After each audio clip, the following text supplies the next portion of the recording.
बिस्मिल्लाहिर्रहमानिर्रहीम। हम ये बेहतर समझते हैं कि बच्चों के लिए नूरानी कायदा शुरू करने से पहले ये कायदा बगदादी इसको पढ़ा देनी चाहिए।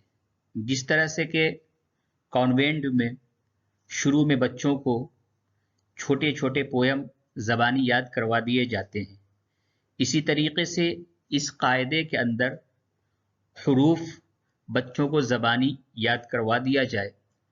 उसके बाद जो हरूफ के मखारिज उसको अच्छे तरीके से बच्चों को सिखा दिया जाए और हरकत पढ़ना बच्चों को सिखा दिया जाए। उसके बाद जब नूरानी कायदा अगर बच्चे पढ़ते हैं तो फिर बहुत ही आसानी के साथ बग़ैर किसी दिक्कत और परेशानी के साथ नूरानी कायदा बच्चे सीख लेते हैं। और इस कायदे को वालिदैन बहुत ही अच्छे तरीके से जानते होंगे कि उन लोगों ने अगर अपने ज़माने में कुरान पाक को सीखा है तो इसी कायदे से ही सीखा है। बगदादी कायदे के नाम से ये किताब मशहूर थी और बच्चों को ये किताब देना मुनासिब भी होता है। छोटे बच्चे जो कि अभी कुछ भी नहीं जानते, कुछ भी नहीं पढ़ना जानते, उनके लिए नूरानी कायदा पढ़ने से कब्ल इस किताब को यानी कायदे बगदादी को पढ़ लेना ज़्यादा बेहतर होगा और मुफीद होगा और उनके लिए इसमें बहुत ही आसानी हो जाती है। तो मैं इंशाअल्लाह इस कायदे को किस तरीके से बच्चे को पढ़ाना है, किस तरीके से बच्चे को सिखाना है, इंशाअल्लाह इस कायदे में मैं बताने के लिए जा रहा हूँ। यह कायदे का पहला सफ़ा है और इससे मैं कायदे का तारुफ करवा रहा हूँ। और एक चीज़ को और भी लिहाज रखें कि बच्चे को सबसे पहले वालिदैन के लिए ये ज़रूरी है कि उनको अल्लाह का नाम सिखाएं और कलिमा सिखाएं। और आप यहाँ पे देख रहे होंगे कि पहले सफ़े के ऊपर यहाँ पे आप बिस्मिल्लाहिर्रहमानिर्रहीम सबसे पहले लिखा हुआ है और इस बिस्मिल्लाहिर्रहमानिर्रहीम बच्चे को अच्छे तरीके से बताएं कि बिस्मिल्लाहिर्रहमानिर्रहीम। उसके बाद बिस्मिल्लाह के अंदर आप बच्चे को ये भी सिखा सकते हैं कि इसके अंदर अल्लाह तबारक व तआला का ये नाम है, ये पाक नाम है और हम कोई भी काम अगर अच्छा काम करते हैं तो उसको बिस्मिल्लाहिर्रहमानिर्रहीम के ज़रिए से अगर हम उस काम को शुरू करते हैं तो अल्लाह तबारक व तआला उस काम में हमें बरकत अता फरमाता है। तो ये चीज़ सबसे पहले इब्तिदा में बच्चे को हमें ये सिखाना है। अलिफ बा पढ़ाने से पहले भी बच्चे को हमें ये सिखाना है बिस्मिल्लाहिर्रहमानिर्रहीम और बच्चे को इसके फ़वाइद बताएं कि ये अल्लाह का नाम है। हमें जो भी काम शुरू करनी चाहिए अल्लाह के नाम ले करके शुरू करनी चाहिए। इससे उस काम में बरकत पैदा होती है, आसानियाँ पैदा हो जाती हैं और वो काम बहुत ही आसानी के साथ, खूबी के साथ अंजाम पाता है। ये सिखाने के बाद बच्चे को आप दूसरे मरहले पे ये दुआ सिखा दें, क्योंकि ये दुआ कुरान पाक की दुआ है। अल्लाह तबारक व तआला ने हज़रत मोहम्मद मुस्तफ़ा सल्लल्लाहु अलैहि वसल्लम को इस चीज़ के बारे में बताया और कुरान की पूरी आयत है कुर रब्बी ज़िदनी इल्मा, कि आप कहिए दुआ में कि ए हमारे रब हमारे इल्म में इजाफा अता फरमा। तो रब्बी ज़िदनी इल्मा के माने है ए हमारे रब हमारे इल्म में इजाफा अता फरमा। तो बच्चे को ये दुआ भी ज़बानी याद करवा दें किताब शुरू करने से पहले, और बच्चा जब भी पढ़े तो वो बिस्मिल्लाह के बाद ये ज़रूर कह लिया करे रब्बी ज़िदनी इल्मा, ऐ हमारे रब हमारे इल्म में इजाफा अता फरमा।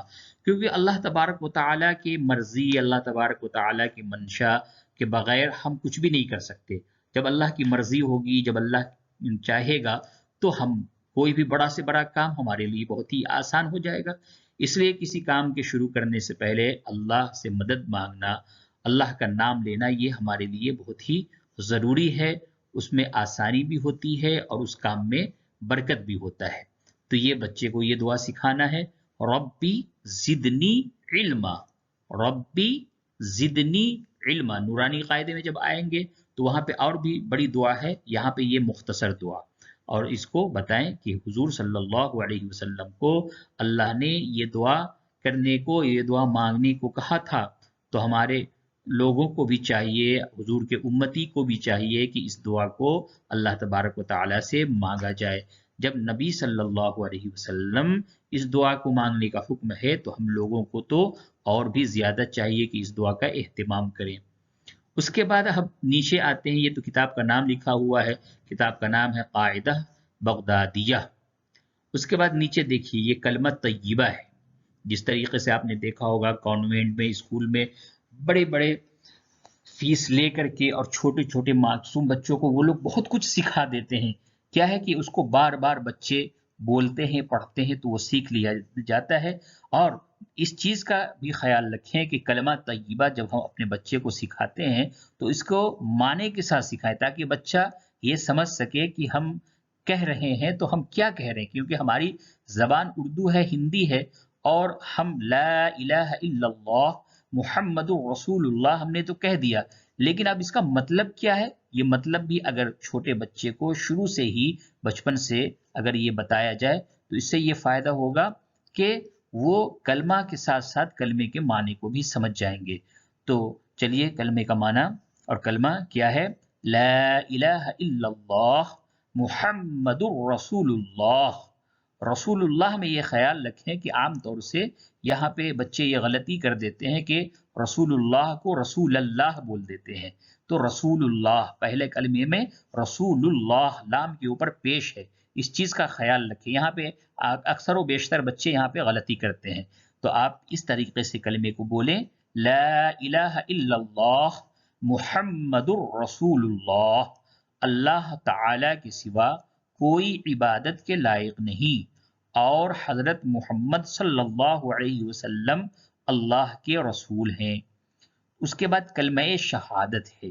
کلمہ شہادت کیا ہے، اشہد ان لا الہ الا اللہ وحدہ لا شریک لہ واشہد ان محمدا عبدہ ورسولہ۔ اس کا معنی، میں گواہی دیتا ہوں کہ اللہ تعالی کے سوا کوئی عبادت کے لائق نہیں، وہ اکیلا ہے اور اس کا کوئی شریک نہیں، اور میں گواہی دیتا ہوں کہ محمد صلی اللہ علیہ وسلم اللہ کے پیارے بندے اور اس کے رسول ہیں۔ چلے پھر سے کلمہ شہادت کو پھر سے دہراتے ہیں، اشہد ان لا الہ الا اللہ، اشہد ان لا الہ الا اللہ وحدہ لا شریک لہ واشہد ان محمدا عبدہ ورسولہ، واشہد ان محمدا عبدہ ورسولہ۔ میں گواہی دیتا ہوں کہ اللہ تعالی کے سوا کوئی عبادت کے لائق نہیں، وہ اکیلا ہے، اس کا کوئی شریک نہیں، اور میں گواہی دیتا ہوں کہ محمد صلی اللہ علیہ وسلم اللہ کے پیارے بندے اور اس کے رسول ہیں۔ یہ کتاب کا پہلا صفحہ ہے، اور اس میں نے جو باتیں بتائیں اس کو اگر اسی طریقے سے آپ عمل میں لائیں گے، اپنے بچے کو سکھائیں گے، تو انشاءاللہ آپ کے بچے کو بہت ہی زیادہ فائدہ ہونے والا ہے۔ اور یہ سبق نمبر 1 ہے، انشاءاللہ اس کے بعد ہم سبق نمبر 2 شروع کریں گے، اور سبق نمبر 2 میں الف سے لے کر کے یا تک کے بارے میں بتایا جائے گا۔ اللہ حافظ، اللہ آپ لوگوں کے پڑھنے اور سیکھنے میں آسانیاں